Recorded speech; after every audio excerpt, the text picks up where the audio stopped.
If you've never looked at resales before, right, whether businesses to buy or franchise resales, the higher the asking price, the typically the more money the franchise is making or the more profitable it is. What's always encouraged me with things is, go, hey, if that person can do it, I can do it too.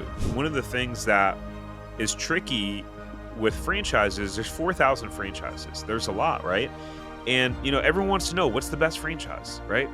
And the short answer is you could be the greatest IT person in the world. If you can't go out there and secure contracts with businesses, then you're going to be screwed.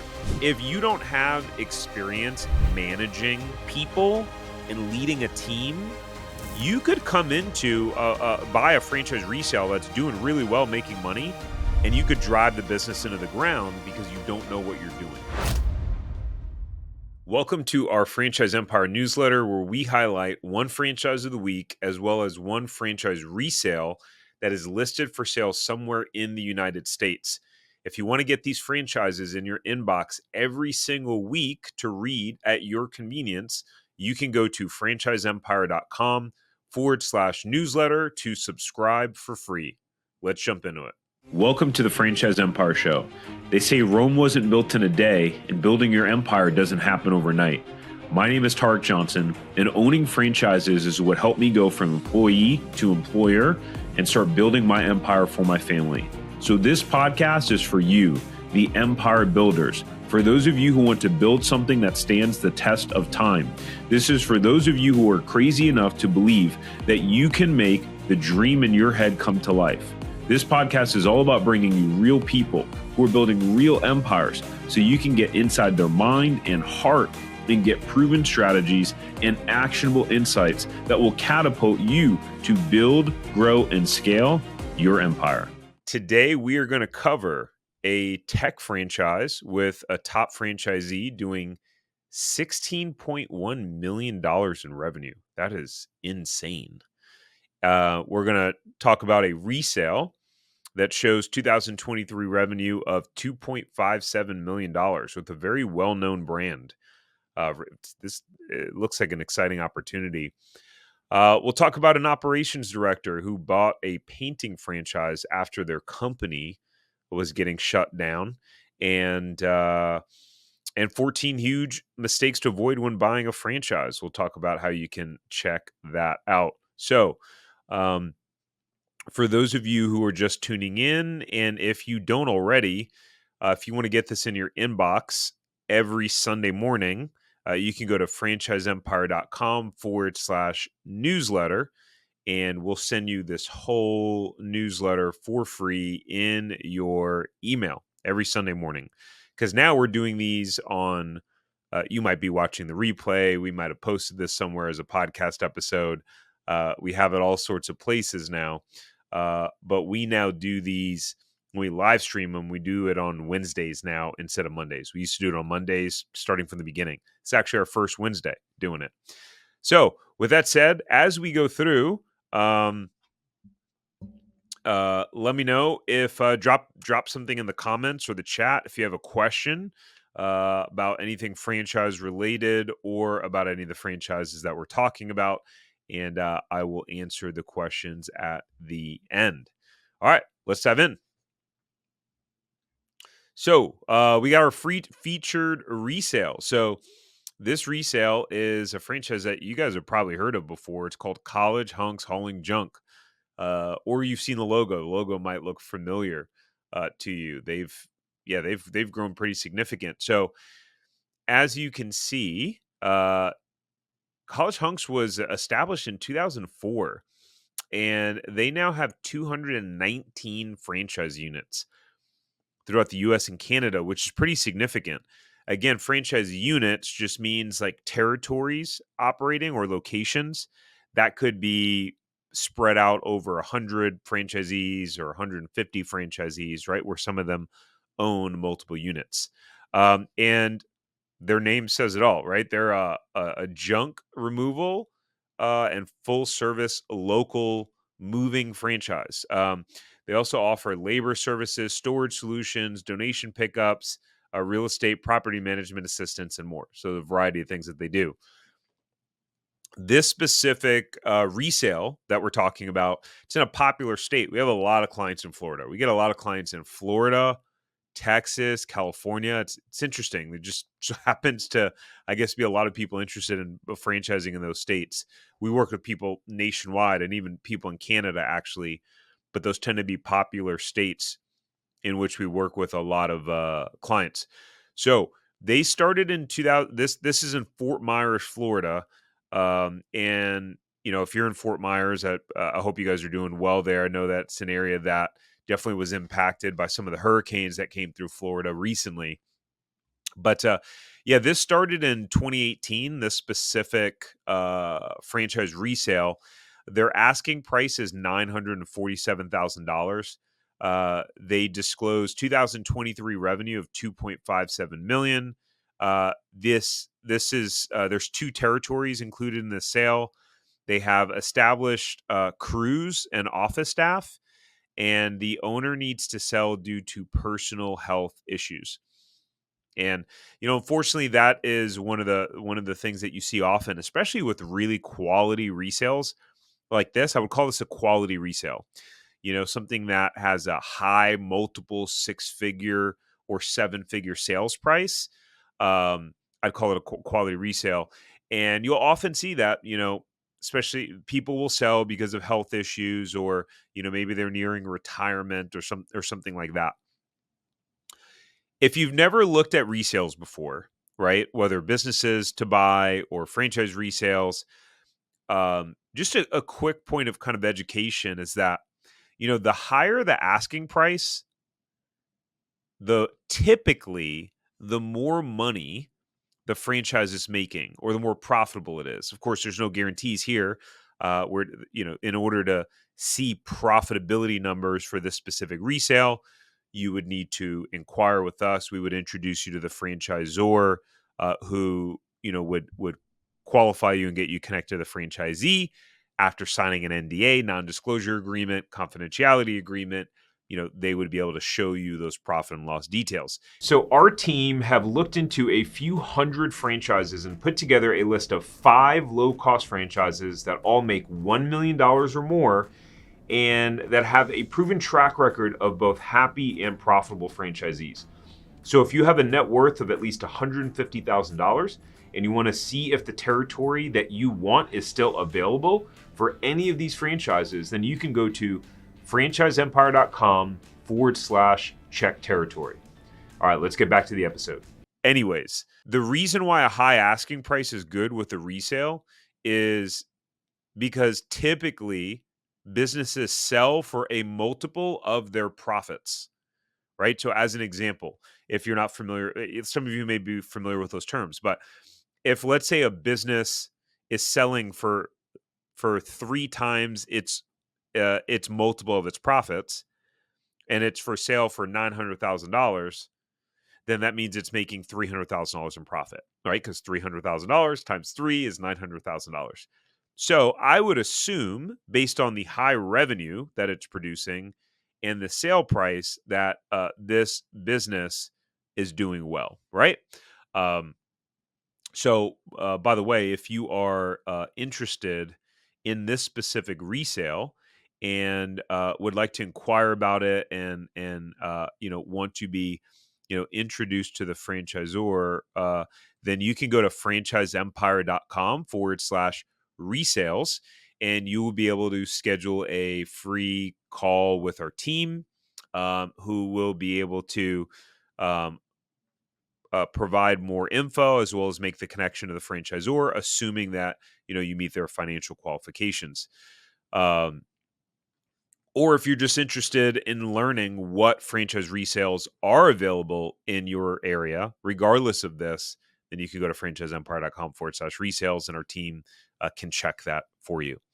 Okay, so what is our take on this? So according to the FTD, the average AUV, means average unit volume, for single territory was $749,000. And for 3 territories or more, the AUV was 2.87 million. Wow. So this is a This is a territory that is outperforming the normal, by the way. So they're doing something right, because this is just 2 territories that did 2.57 million, and the AUV for 3 territories is 2.87 million. So this is a high performing system here. Um, College Hunks has an in-house call center.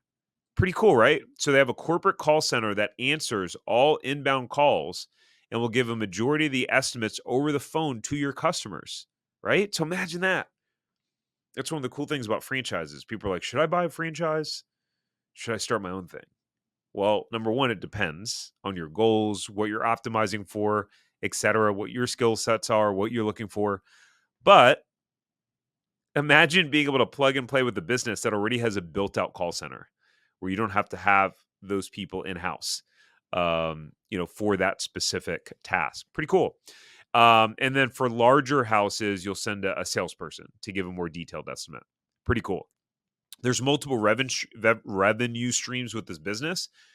You can service both residential and commercial in both moving and junk hauling capacities. So pretty cool stuff. So again, if you guys are interested in this specific franchise, or you just want to see what franchise resales are available in your area, go to franchiseempire.com/resales. You will be able to schedule a free 15-minute meeting with our team. You do need to make sure that you have, at bare minimum, a net worth of $150,000 or more, bare minimum, because as you know, in order to qualify for franchises or to get the funding you need to have the right capital and be in the right financial situation. So let's move on, ladies and gentlemen. Let's talk about a quick client case study. And so, if you're just watching this for the first time, in these newsletters, we share a franchise resale, we share a client case study of someone that our team has worked with. We share a franchise of the week, which is just a new franchise that you can start up from new. And then we share our most recent episode of our podcast, where you can go check it out. So, Patrick, let's talk about Patrick, right? Patrick, and the reason why we do this is because I think it's powerful to, you can see yourself in other people. And I think what's also very powerful is, what's always encouraged me with things is, go, hey, if that person can do it, I can do it too. It creates belief, right? And social proof. Hey, so if you want to figure out if you should buy a franchise and learn the fastest and easiest way to figuring out the best franchise to buy and everything you need to know about the process, then you'll want to go get access to our Franchise Buyers Academy. In our Franchise Buyers Academy, you'll get a behind-the-scenes look into specific franchises and exactly how much money they are making. You'll get simple formulas for finding money-making franchises and a blueprint on how to scale them into a franchise empire that can be sold for a lot of money later on. You'll be able to finally answer the question on, should I buy a franchise? Now you can get access at franchiseempire.com/FBA. Now let's get back to the episode. So Patrick was an operations director for a startup company, and he did consulting for high net worth families. The company was actually shutting down, and he wanted to continue the kind of the feel of business ownership that he had in this startup, because he was running a lot of the day-to-day of that business. And, he was thinking, hey, I would really, I can manage this business. I'd love to manage something of my own, something that I own the business. And so he was pretty comfortable in sales, and, really values his family time with kids and another baby on the way. His wife worked full time, which gave him the runway and ability to go full time into the franchise they were going to be selecting. And so he ended up buying a painting franchise because he was impressed with the systems, the software that they had to operate the franchise. And that specific franchise, he loved the family feel that he got from the leadership team. And so congratulations, Patrick. Super excited for you. I was emailing with him just a couple of weeks ago. He just finished up training. He was at training for the franchise. So for whatever reason, we've had a solid handful of clients that have bought painting franchises. And I think that they've spanned across like 3 or 4 different brands. So, one of the things that is tricky with franchises, there's 4,000 franchises. There's a lot, right? And everyone wants to know what's the best franchise, right? And the short answer is it depends, because the right franchise for me is not the right franchise for you. And not all are created equal, in the sense where you may go, okay, I want to do a painting franchise. I like the idea of it. I think I could do well in my area for whatever reason. But the painting franchise that's good for you and that's the best fit may not be the same one that's a good fit for me, right? Because everyone has their different cultures, their different pros and cons. And so what our team does a really great job of is really helping to align people, not just with the right opportunities and kind of industries, but with the specific brands that have the right culture and environment that suit your specific personality or skill set, etc. Like, we have some clients where they need to be in a franchise system that has 100 franchisees and that's really established, because they would go crazy if they were in something that wasn't that. And on the flip side of that, we have clients that are in that, that need to be in a franchise system that's more emerging, that maybe only has 10, 15, 20 franchisees, where they're still kind of building the plane as they fly a little bit, because these specific individuals want to have a little bit more flexibility, creative control, contribution on some of the changes and upgrades that are made, in the overall franchise system, right? And so our part of our job is to be able to identify that, like, what's a good fit for you as an individual. So yeah, I thought that was an interesting point to make. But let's keep going. And I see that we have a couple questions. By the way, if you're just tuning in, if you're watching this live, uh, then drop your questions in the chat, and we'll hit questions at the end. All right, let's move to the franchise of the week. Franchise of the week is a franchise called Team Logic IT. This is an IT franchise, in case you couldn't see by the name. All right, so they started in 2004 in Mission Viejo, California. They started franchising in 2005. And in addition to the US, they also have locations in Canada and Puerto Rico. Pretty interesting. Their parent company is Franchise Services Inc. They have 0 corporate territories, but 282 franchise units. This is a pretty established franchise. Well, not pretty established. This is a very established franchise. 282 units is quite significant.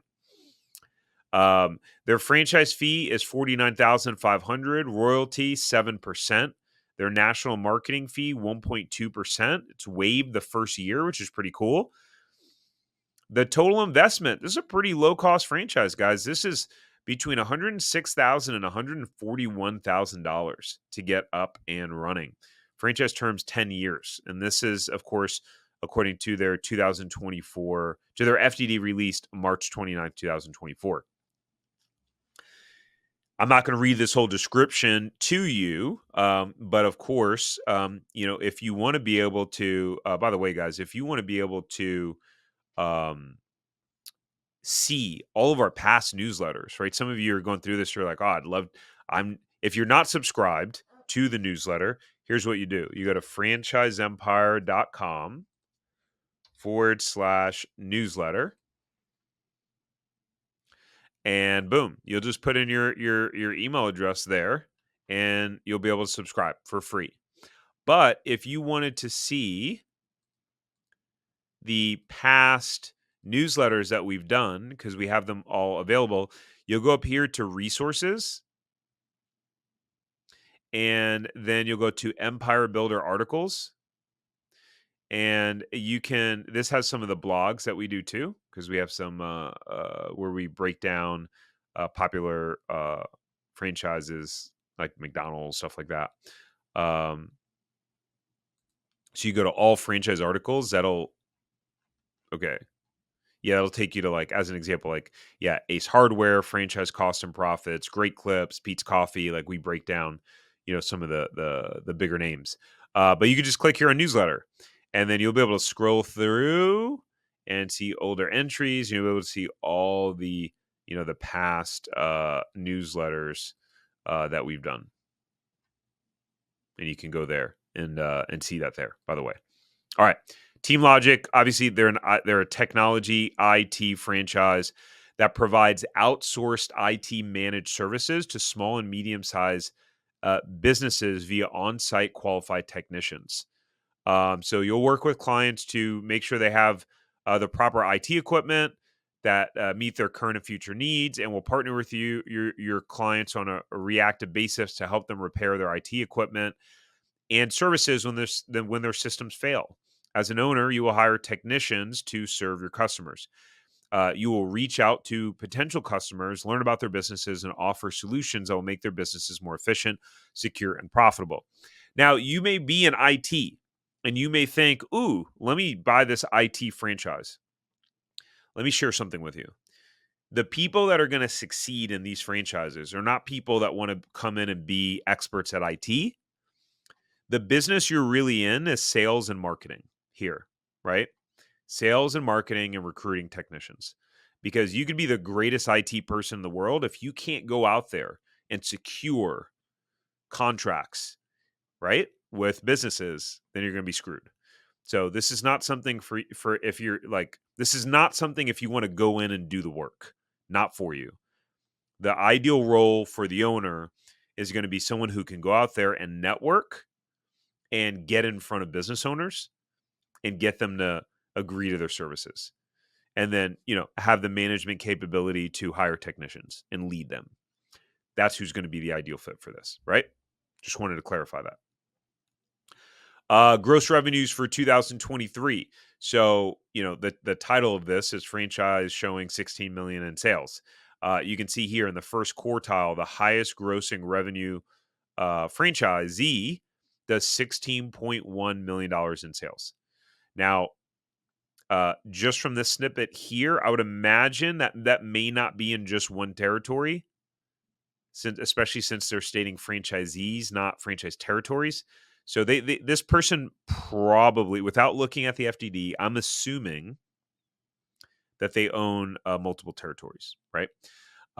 So first quartile, let's talk about the averages. Let's start the bottom up, all right? The fourth quartile, the lowest performing franchisees, average $183,000 in sales. Okay. The highest one does 328. Lowest is 27K. The third quartile, so second rung up from the bottom, averages $488,000 in sales. In gross revenues is the specific language they use in their FDD. Second quartile, we got $916,000 in average. And the first quartile averages 3.1 million. You can see the median numbers here on the right-hand side, right? And so isn't it pretty crazy that you can look at a franchise and go, okay, they're showing 150 franchisees and showing the quartiles, and my goodness, the drastic difference between the numbers, right? And so if you wonder what makes the difference between high performing franchisees versus, what makes the difference between people that are in the first and second quartile versus third and fourth, that would be a great question to ask during franchisee validation, right? Like to the other franchisees when you're validating. But I'm going to go out on a limb and say the first and second quartile, they are great at sales and marketing and recruiting. That's probably why they're top performers. Benefits for the franchisee: there's predictable recurring revenue. You're not just waiting for things to break. Most of your clients are on a monthly contract. Typically about $150 per month per each employee the company has on payroll. Wow. So as you can imagine, if you get some companies with, I remember the last corporate company that I worked for a smaller local business. There was about 50 employees. So let's see. Can you see this calculator? You cannot see that calculator. Okay. 50 times 150. That's $7,500 a month. That company was, if that's what they were charging, that's $7,500 a month in recurring revenue they would have been getting, because the company that I was working for did have a managed outsourced IT company. Because think about it, a lot of these small, medium-sized businesses, they may not want to employ a full tech department, right? Or IT department in house. And you may have an IT department in house, but need some additional support. So pretty cool. Multiple revenue streams, right? In addition, in addition to the managed IT services, you can also provide data backup and recovery services, computer assessment and purchasing, installations of systems, email management and troubleshooting. Some pretty cool stuff. What's funny is as I'm going through this, I'm like, I think I actually could use something like this as we as we grow here at Franchise Empire. I'm like, I think we're going to have some technology needs. Um, and no tech experience is needed, right? You don't need to know how to fix IT problems. All you need to do is be able to sell, as I said earlier, provide great customer service, hire and manage technicians well. Your techs will be highly skilled. You're going to recruit people that know what they're doing and then compensate them well for their skills. And corporate will give you the training that you need to be able to intelligently speak with your customers. Number 5 is that this is a really scalable business. Once you get your first tech, and they're too busy to manage your existing accounts, you'll hire a second and a third and a fourth while simultaneously going out there and signing up more accounts. Pretty cool. Um, so if you are interested to see if this franchise has more territories available in your area, go to franchiseempire.com/check territory. And you'll be able to have a meeting with our team to see if this franchise is still available, right? franchiseempire.com/check territory. Do you need to make sure you have at bare minimum a $150,000 net worth? Our ideal clients that we work with, our average clients, have a net worth of somewhere around $300,000 to $500,000. I'd have to look at the numbers to see what the average is. But the higher the net worth, the better position you're going to be in, the more options that will be available for you that you qualify for. Okay. Bada boom, bada bing. Again, you can keep dropping your questions below. I will take them at the end. Okay. Last but not least, the latest episode of the Franchise Empire Show which is our podcast, 14 franchise buying mistakes that will F up your investment. So, in this podcast episode, it's a solo. And it's a solo episode of me diving deep into 14 franchise buying mistakes that people make that could really get you in big trouble. So if you want to watch this episode, then you can watch it on YouTube. That will take you to our Franchise Empire YouTube channel, Franchise Empire YouTube channel. So if I click this, we have a channel called Franchise Empire. Go subscribe there, right? It's different than the regular Tarek Johnson channel. Or you can listen on podcast platforms, right? So you can click this thing and you'll be able to listen to any of these podcast platforms, all the major ones. You can listen to that podcast. So with that said, let's see. What do I want to? I guess I'll just stop sharing my screen. Okay, let's dive into questions. What franchise industries would you recommend for people not to buy during a recession if you don't want to go broke? I think a lot of that depends on your area that you're in. Because you'll have some affluent areas where my initial instinct would say something that's more of a want and not a need. But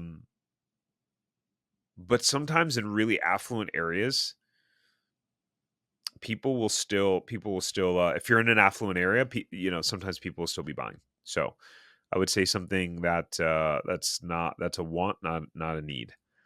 Do you believe that being a natural born leader is a lie? No, I think that there are people that are natural born leaders. But I think probably more of the leadership is developed. It's something you have to work on. I've had to work on it very hard. I was not a great leader. And some may say I'm still not a great leader. Hopefully not many would say that. But I've had to cultivate it. I mean, I go to business workshops, I hire coaches, I go to seminars, I read a lot of books. So I definitely think it's something you can cultivate and develop. Do you believe in the saying to work smarter, not harder in your business or franchise? I believe in working smart and hard. That's what I believe in. Yeah. I think people like to use the work smarter, not harder as kind of like a cop out to potentially be lazy. And I think you should work smart and you should also work hard. That's my perspective on it. But there's certainly more efficient ways to do things, 100%. There are strategies that are more effective, for sure. I don't really know much about the metaverse stuff. So AI, yeah, big. I mean, we use AI a ton in our business now to help with like content creation, different things. I know our marketing team uses it for some stuff. So yeah, definitely the future. Let's see. Tanya said, "Is it true that one can't that one that the developer for the data what?"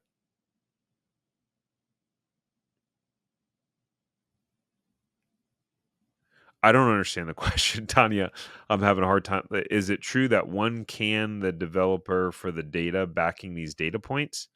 Yeah, I do not understand that question. Maybe you can rephrase that.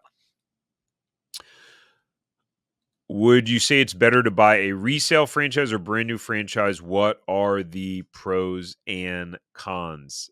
I am pretty sure I'm pretty sure that I've made a video on that that would provide the most uh detailed assessment. The short answer to that is it depends. You're going to hear that a lot from me.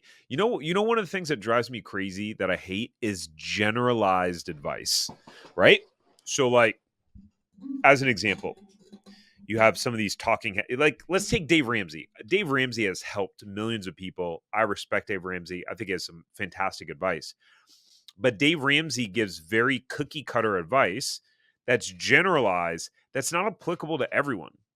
That's like saying everyone should eat 2,000 calories a day, right? For some of you, if you, based on your weight, if you eat 2,000 calories a day, you'll gain weight.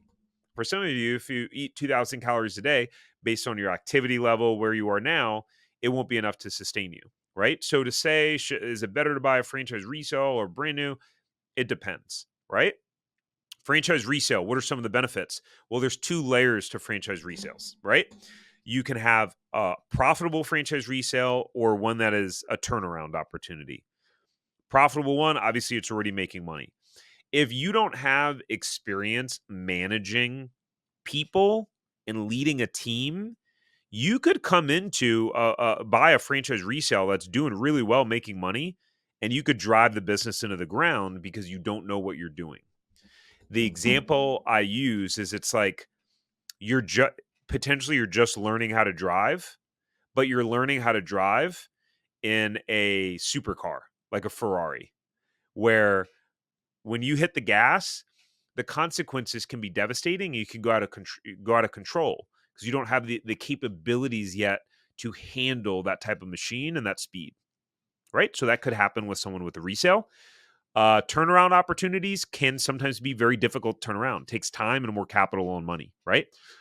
I've seen people succeed in both. I've seen people not do well in both. Brand new franchise, some of the pros and cons, you get to choose your territory, right? You may buy a resale, but maybe it's 40 minutes from your home because that's the only thing that was available. There's very limited inventory, with the resales. For our team, it's one of the hardest things for them to do with these newsletters is find quality resales, out there every week for this newsletter. It's not always easy. So very limited inventory with resales. With new franchises, again, like think about it, it's like building a new house, right? You get to design everything and start it from the beginning. So a really good example of this is my first franchise location we built from scratch, brand new. I was able to pick the location, get things built out, everything's brand new, and I was able to create the culture from the business from the beginning, set the tone, right? So we had everything start out really well with that business, like a well-oiled machine, because that was the standard we set from the beginning. When I bought the resale, that took a while. I pretty much had to clear house of all the employees because there was a very low standard that was set. It was just not a great environment. And so that was very, very difficult. It was actually the new franchise was actually a lot easier, but that's not always the case for everyone. So that's my 2 cents there. But again, let's see, I have a whole video on that franchise resale. I believe, I think so. I don't know. I'm trying to look it up. I'll answer this next question. Okay, so Tanya's resetting the question. To dig into the breakdown of item 19 of the FDD, is it true that one can ask the franchisor for the data backing the revenue breakdown claims? Oh, I don't know. Actually, that's a great question. I've never, I have no idea. I've never had anyone ask that. But like the franchisor, like that's a legal document that franchisor would get in big trouble for misstating that, and it's typically reported from franchisees. So yeah, I don't know. I don't know if you can ask for the data that is backing the revenue breakdown claims. I think it's probably maybe makes more sense for opportunities where the FDD numbers are not very clear. But if they're stated pretty clear, I mean, you have to assume the franchisee's being truthful. And if you are assuming they're not being truthful, probably not the right franchise to go with. Either that, or you're very, very skeptical, and that level of skepticism can impact your success. What I find sometimes is people that are very, very, very skeptical. They're operating in the world with almost like this film over their eyes that impacts the way that they make decisions and impacts their success because they always think that someone's out to get them. By the way, I'm naturally very skeptical. So I'm speaking from experience. This is not shots fired here. So, anyways, um, thank you guys for tuning in. Before you leave, can you do me a favor? Before you go, hit the like button if you're watching this on YouTube. Actually, wherever you're watching it, Facebook, YouTube, LinkedIn, just press the little like button. So whatever that platform is can show this to more and more people. And if you're watching on YouTube, make sure that you're subscribed, by the way. And yeah, hope you guys have a great rest of your week. We're going to do these on Wednesdays now, right? So for those of you that are watching live, if you're watching this on a podcast or whatever, we'll keep pumping out the replays, but going to do this on Wednesdays. Oh, we got one last question real quick. If the franchisor includes audited financials, then I would trust all financial information in the FDD is accurate. The sales information is typically not audited, as well as I think their accounting information. They usually, I think, list that it's unaudited, I believe. So, but that was a great comment. Thank you.